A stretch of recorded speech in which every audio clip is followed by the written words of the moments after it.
people think that, I used to think at least that we are making free choices. My choices are free and they're mine. But no choice is actually neutral. Every choice is filtered through a paradigm. Choice doesn't begin the moment you make a decision. By the time you're choosing, it's already late. Your paradigm has already narrowed the field of what you would consider possible. To think two people facing the same situation, one person sees two options: fight or give up. The other sees 10 pathways. Did one person have more intelligence? Not necessarily.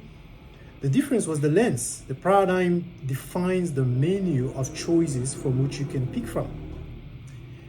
And then identity, which is shaped by paradigm, of course, as we've discussed previously, determines which choice feels like me. Like, this is the choice that feels like mine. That's what identity, which is shaped by paradigm, does. And if your paradigm has given you an identity of weakness, the strong option won't always be available. You won't even be able to see it. And if your paradigm has given you an identity of agency, of choice, of power, then risk feels natural.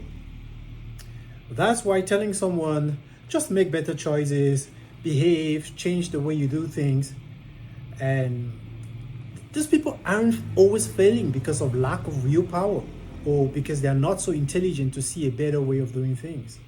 They are trapped inside a paradigm that doesn't always allow them to see better choice as an option.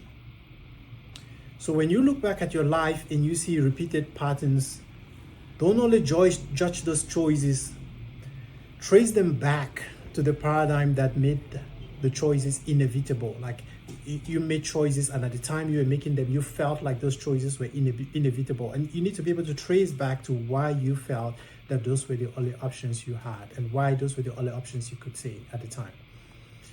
Because usually what feels like free will, it's often just a script of the lens that you're wearing.